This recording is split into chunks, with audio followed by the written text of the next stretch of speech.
நட்சத்திரக்காரங்கள். ஏன்னா அந்த கிருத்திகை நட்சத்திரக்காரங்களை பார்த்தீங்கன்னா அந்த 1ஆம் பாதம் என்பது மேஷ ராசிலையும் 2, 3, 4 பாதங்கள் என்பது ரிஷப ராசிலையும் வரும். ஸோ அதனால் இவங்க எப்போதும் பார்த்தீங்கன்னா இரட்டை தன்மையுடையவர்கள். இவங்களே முடிவெடுப்பாங்க, இவங்களே குழம்பிப்பாங்க. குறிப்பாக என்னென்னாக்கா அந்த 1ஆம் பாதத்தில் இருக்கிறவங்க பார்த்தீங்கன்னா மிகுந்த அறிவு திறமை வந்து சிறப்பாக இருக்கும், ஆனால் ஆளுமை திறமை வந்து ரொம்ப கம்மியாக இருக்கும். ஸோ இந்த ஆவணி மாதத்தில் இவங்களுக்கான பலன் பார்த்தீங்கன்னு வச்சிங்களேன், மிகுந்த சிறப்பான பலன் இருக்குது. ஏன்னா சூரிய பகவான் வந்து சிம்மத்தில் இருக்கும் போது இவங்க வாழ்க்கையில் எண்ணிய எண்ணங்கள் எல்லாமே நிறைவேறும். ஆனால் என்னென்னு வச்சுக்கோங்க, தொழில் சார்ந்த விஷயத்தில் இந்த காலகட்டத்தில் ஒரு தடை இல்லை தொழிலை மாற்றுவதற்கான வாய்ப்புகள் எல்லாமே இருக்குது. ஸோ அதனால் தொழிலில் ரொம்ப கவனமாக இருங்க. இந்த காலகட்டம் வந்து தொழில் சார்ந்த விஷயத்தில் மிகுந்த பிரச்சனைகள் இருக்கும். இவங்க எப்போதும் பார்த்திங்கன்னா ஒரு அம்மாவை நேசிக்கக்கூடிய ஒரு நபராக இருப்பாங்க. குறிப்பாக 1ஆம் பாதம், கிருத்திகை 1ஆம் பாதம் வந்து அம்மா தான் உலகம் அப்படின்னு இருப்பாங்க. அதே போல் என்னென்னாக்கா இவங்க பூர்வ புண்ணியம் சார்ந்த விஷயத்தில் அதிக முக்கியத்துவம், குலதெய்வ வழிபாடு செய்வது சிறப்பான பலனை தரும். ஸோ இந்த ஆவணி மாதத்தை நீங்கள் சிறப்பாக வச்சுக்கிறேன்னா தொழிலில் வந்து ரொம்ப எச்சரிக்கையாக இருங்க.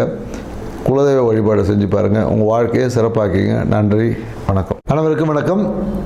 நான் உங்கள் மோசஸ், உளவியல் ஜோதிடர், வாஸ்து கன்சல்டன்ட், சென்னையிலேருந்து. என் உயிரான ஈசனை முன்னிறுத்தி எவனார்களாலே அவன் தான் வணங்கி இந்த ஆவணி மாத பலன் இதை நம்ம பார்க்க போகிறோம். ஏன்னா இந்த ஆவணி மாதம் பார்த்தீங்கன்னு வச்சுக்கிங்களேன், காலபுருஷ தத்துவத்துக்கு 5ஆம் அதிபதியான சூரிய பகவான் தன் வீட்டிலேயே ஆட்சி பெறுவார்.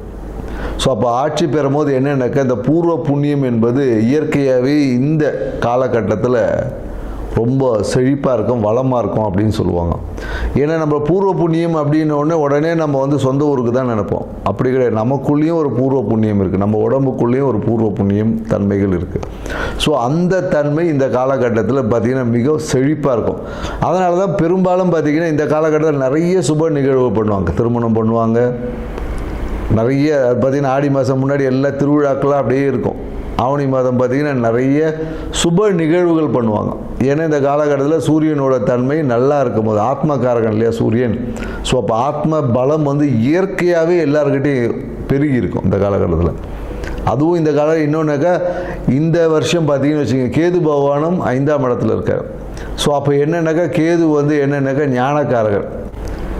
ஏன்னா பொதுவாக பார்த்திங்கன்னா அந்த சூரியன் வந்தால் பார்த்திங்கன்னா நம்ம ஆத்மகாரகன் சொல்கிறோம் இல்லையா. ஏன்னா அந்த ஆத்மகாரகன் எந்த ராசியில் வலுவாக இருக்கோ இல்லை பலமாக இருக்கோ அந்த அந்த ஜாதகர் பார்த்திங்கன்னா மிகுந்த உச்சத்தில் இருப்பார்.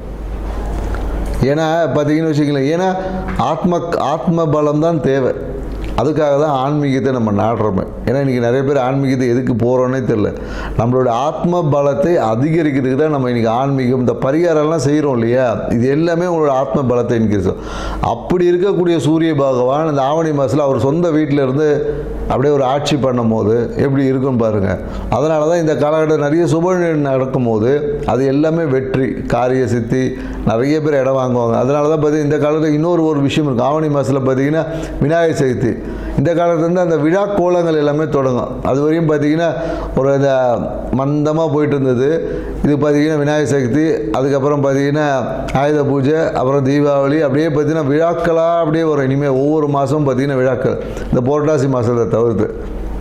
ஏன்னா ஆத்மகாரகன் எந்த ஜாதகத்தில் நல்ல வலுவாக ஸ்ட்ராங்காக இருக்கோ அவங்க தான் உச்சம். ஏன்னா சூரியன் தான் பார்த்திங்கன்னா நம்ம பெரும்பாலும் அந்த அரசியலுக்கு சொல்லுவோம், மருத்துவக்காரகனும் சூரியன் தான். ஸோ அதனால தான் எந்த ஒரு ஜாதகத்தில் சூரியன் வலுவாக இருக்கோ அவங்க நல்ல ஒரு ஃபேமஸ் டாக்டர் ஆவாங்க. அது 2ஆம் அதிபதியோட இல்லை 10ஓட தொடர்பு வரும்போது பார்த்திங்கன்னா மருத்துவத்தில் சூப்பராக இருப்பாங்க. அதே போல் சூரியன் வலுவாக இருக்கிறவங்க பார்த்திங்கன்னா தொட்டாவே குணமாகக்கூடிய கைராசி டாக்டர்லாம் சொல்லுவோம் இல்லையா.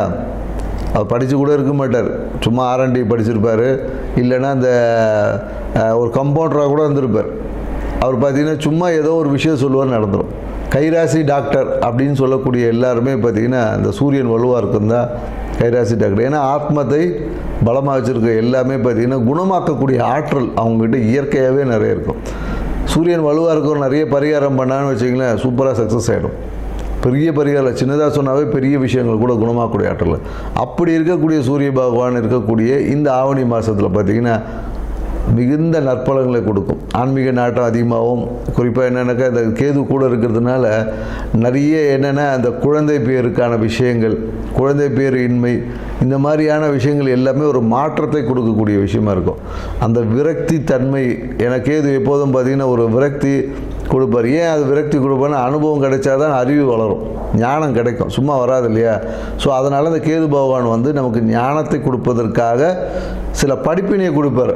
அதை தான் நம்ம இங்கே விரக்தி, எனக்கு அது நடக்கலை அப்படி இப்படின்னு நம்ம சொல்லிட்டு கிடப்போம்.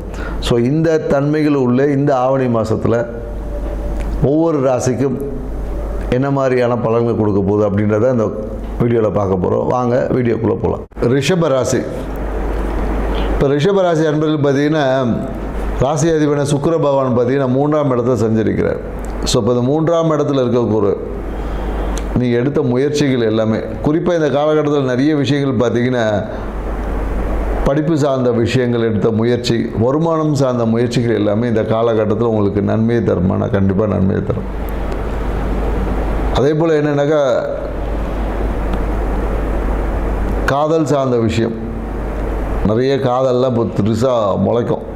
அது எங்கேருந்து வந்துச்சுன்னு தெரியும். இந்த காலகட்டத்தில் மனம் வந்து பார்த்திங்கன்னா ஒரு இனம் புரியாத ஒரு காதல் வயப்படும். ஸோ அதுக்கான வாய்ப்புகள் எல்லாமே இந்த காலகட்டத்தில் அதிகமாக இருக்குது. மேலும் எனக்கு சில பேர் நிறைய விஷயங்கள் பார்த்திங்கன்னா, இந்த வீடு விஷயம் என்னடா இது முடியவே மாட்டேங்குது, வீடை மாற்றணும்னு நினச்சோம் முடியல, வீட்டை கட்டி முடிக்கலான்னு பார்த்தா ஏதோ ஒரு வீடு சார்ந்த விஷயத்தில் ஒரு விரக்தி இருந்துக்கிட்டே இருந்திருக்கும். அது எல்லாமே இந்த ஆவணி மாதத்தில் உங்களுக்கு சரியாயிடுமானா கண்டிப்பாக சரியாகும். மேலும் நிறைய பேருக்கு இந்த காலகட்டத்தில் ரிஷபராசிக்காரங்களை பார்த்து அன்பருக்கு திருமணம் நிகழ்வு என்பது நடக்க வாய்ப்பு இருக்குது. எதிர்பாராத பணவரவு, திடீர் பணவரவு என்பது ரிஷபராசிக்காரருக்கு நடந்துட்டுருக்கும். எதிர்பார்த்தே இருக்க மாட்டேன், இன்றைக்கோ ஒரு இடத்துல ஏதோ ஒரு வேலை பார்த்துருப்போம், அந்த பணவரவு பார்த்திங்கன்னா கூப்பிட்டு கொடுப்பாங்க. இப்போ ஆனால் பணம் உங்கள்கிட்ட நிற்குமான்றது தான் இங்கே கேள்விக்குறி. வந்த பணத்தை தற்காத்துக்கிறதுக்கு தான் பார்க்கணுமே தவிர, எந்த வேகத்தில் வந்துச்சோ அதே வேகத்தில் பணம் பறந்துடும். ஸோ அதனால் கொஞ்சம் எச்சரிக்கையாக இருங்க. வந்த பணத்தை உடனடியாக உங்கள் வாழ்க்கை துணைக்கிட்டோ இல்லை வேறு ஏதாவது சுப பொருளாவோ வாங்கி, இல்லை கிடைக்க வேண்டிய கடன் அடைச்சிட்டு போய்டும். ஏன்னா வந்த பணம் ஜெட் வேகத்தில் ஏதோ ஒரு விஷயங்களுக்காக, இல்லை ஏதோ ஒரு கடன் அடைக்கோ இல்லை மருத்துவ செலவாக கூட மாறிடும். அதனால் வந்த பணத்தை நல்ல சுப செலவாக மாற்றிக்கிறது உங்கள் கையில் தான் இருக்குது.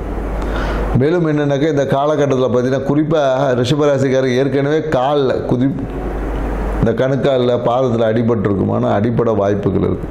அதனால தான் வெளியே எங்கேயாவது போகும்போது, வாகனத்தில் பயணிக்கும் போது கொஞ்சம் கவனமாக போங்க. மனம் பார்த்திங்கன்னா கொஞ்சம் தூக்கமின்மையால் கொஞ்சம் அவதி விடும். தூக்கமின்மை, அலைச்சல், இந்த மாதிரியான விஷயங்களுக்காக, ஏன்னா சூழ்நிலைகள் வந்து அப்படி இருக்குது. சூழ்நிலைகளால் எங்கேயோ பயணம் பண்ணக்கூடிய சூழ்நிலைகள் ஏற்படும். அதனால் தூக்கமின்மை வருவதற்கான வாய்ப்பு இருக்குது. அலைச்சல் இருக்கும். எப்போதும் கொஞ்சம் மனம் பார்த்திங்கன்னா ஒரு உஷ்ணத்திலே இருக்கும். உஷ்ணம்னா எப்படின்னா, மனதில் எண்ண ஓட்டங்கள் வந்து அதிவேகமாக செயல்படும். ஸோ அதனால் நீங்கள் என்ன பண்ணணுன்னா, முடிஞ்சால் ஒரு எண்ணெய் தேய்ச்சி குளிக்கிறது, இந்த மாதிரி பழக்கங்களை நம்ம விட்டுடும். ஸோ இந்த எண்ணெய் குளியலை வச்சுக்கிட்டிங்கன்னு வச்சுக்கிங்களேன், கொஞ்சம் மனம் என்பது அமைதி பெறும். அப்படி இல்லைன்னா ஒரு இளநியாவது வாங்கி குடிங்க. ஏன்னா இந்த காலகட்டத்தில் என்னென்னாக்கா, ரத்தம் அதிகமாக சூடாக இருக்கும் போது மனம் வந்து அலைப்பாயும், ஒரு முடிவெடுக்க முடியாத ஒரு டிப்ரெஷன்ஸ். ஏன்னா நம்ம நிறைய பேர் அதெல்லாம் கொடுத்து சரி பண்ணுறோம். ஏன்னா மனம் அது செம்மையானால் மந்திரமே ஜெபிக்கணும். அப்போ மனசு நல்லா இருந்துச்சுன்னா வாழ்க்கையில் எல்லாமே நல்லாயிருக்கும். ஆனால் இந்த காலகட்டத்தில் உங்களுக்கு என்னென்னாக்கா, மனம் வந்து அதிவேகமாக செயல்படும். ஓவர் கால்குலேட் பண்ணிகிட்டே உட்காந்துருப்பீங்க. ஸோ அதனால் ஏற்படக்கூடிய உபாதைகள் என்பது இருக்குது. ஸோ அதை கொஞ்சம் பார்த்துக்கணும்.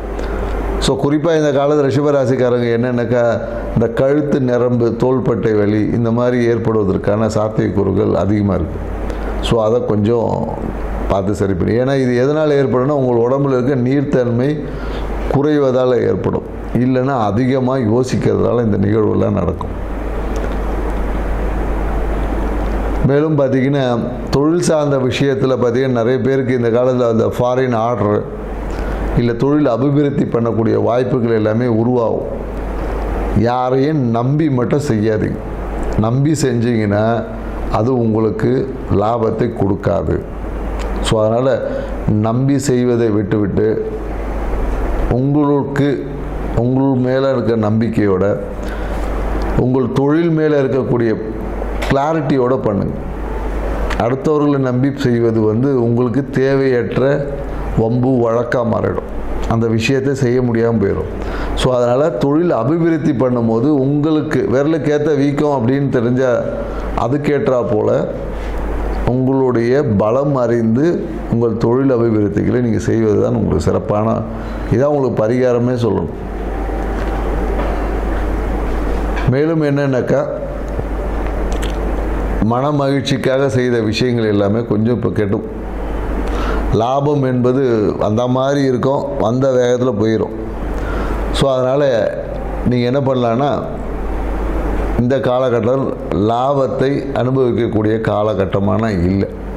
ஸோ இந்த காலகட்டம் எப்படின்னா ஹார்ட் ஒர்க் பண்ணக்கூடிய காலகட்டம். அதே போல் வேலை சார்ந்த விஷயத்தில் பார்த்திங்கன்னா ஒரு அழுத்தம் என்பது இருக்கும். வேலையில் ஒரு அழுத்தம் ஏற்படுமானா கண்டிப்பாக ஏற்படும். வேலையில் பார்த்திங்கன்னா இந்த காலகட்டத்தில் நிறைய சிறு என்ன சொல்லுவாங்க, சின்ன சின்ன எரர்ஸ்லாம் செய்வாங்க. இந்த வேலைக்காக வெளியூர் பயணம் எல்லாமே இந்த காலகட்டத்தில் இருக்குமானா இருக்கும்.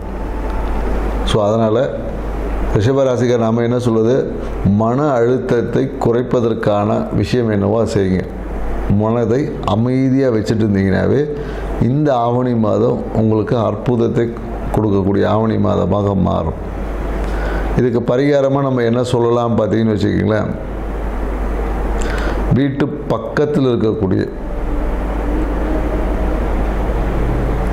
பெருமாள் கோயில் இருந்துச்சுன்னா அங்கே போயிட்டு மகாலட்சுமிக்கு தாயாருக்கு நீங்கள் தாமரை பூவில் ஒரு அர்ச்சனை பண்ணிவிட்டு, இல்லை தாமரை பூவை மாலை வாங்கி போட்டு, இல்லை முடியலைன்னா ஒரே ஒரு தாமரை பூவாவது வச்சு நீங்கள் வழிபாடு செஞ்சுட்டு வந்தீங்கன்னா, குறிப்பாக இந்த வழிபாடு நீங்கள் திங்கட்கிழமையில் செய்வது சிறப்பு. திங்கட்கிழமையில் செஞ்சு பாருங்கள், உங்கள் வாழ்க்கை சிறப்பாக இருக்கும். பொருளாதாரம் அபரிவிதமாக மாறும். சூழல்கள் எல்லாமே உங்களுக்கு சாதகமாக மாறும். இதை செஞ்சு உங்கள் வாழ்க்கையை சிறப்பாக்கிக்கங்க. நன்றி, வணக்கம்.